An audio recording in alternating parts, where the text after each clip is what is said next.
rights as a spokesperson. I have a speech here that's been written for me. We have seen in recent weeks the outrage caused by self-proclaimed influencers removing an infant wombat from their mother just for likes and views. Every now and again we see similar incidents where members of the public are outraged at single acts of deliberate cruelty towards animals they can connect with. Whether they are a pig who escaped from a slaughterhouse, or a cow who was run by a police car, or dogs shot by police, or a slaughterhouse truck which is overturned on a motorway with animals injured or killed. All of these cause indignation and calls for action by the public. All of these incidents show the level of disconnect between those who say they care and those who actually fight for animal rights. After all, the majority of those who call for action will probably go home to eat the body parts of an animal who did not want to die. All of these people will call themselves animal lovers. What they mean is they care about one species of animal and do not care at all about others. But do animals need our love, or do they just need us to stop using them for our own benefit? Whether it be the so-called food industry, or in clothing, or vivisection, or any of the many other ways in which we use them.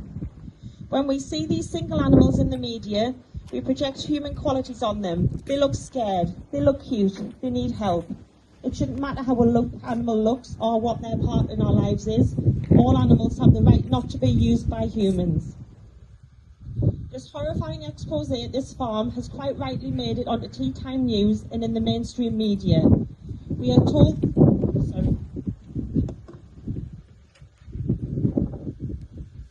though, that some of the images are too graphic to show and others pixelated out. Yet those watching will happily sit down to the product of this graphic imagery. It seems that as long as the public don't see it, a real-life animal being hurt, killed, chopped up and then put onto their plate in front of them, then that is acceptable. But what about the images from this investigation?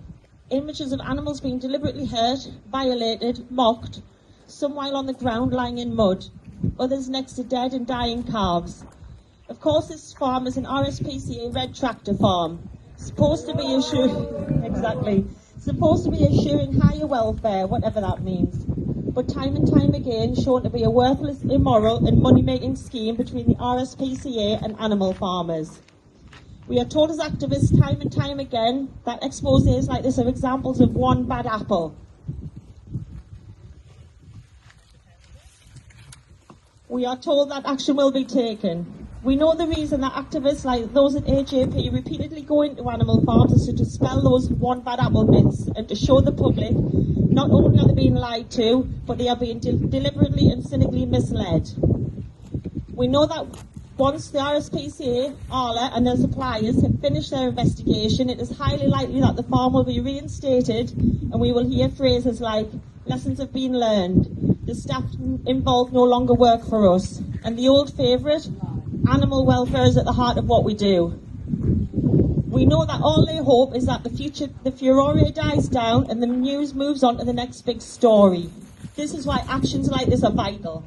To bear witness to the animals in this farm and to keep their story alive long after their lives have been taken.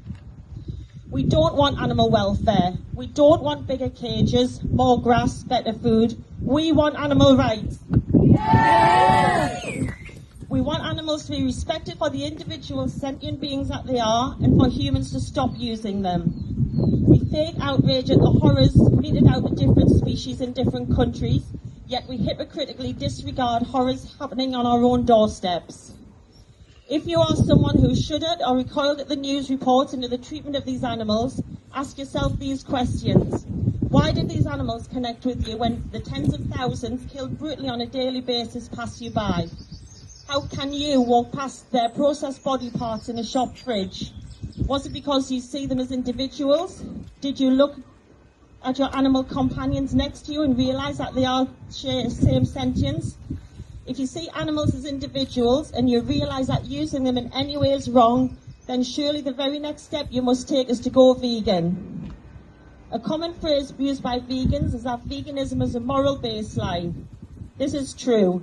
We aren't better than anyone else. That includes animals, so we have no right to use them or take their lives.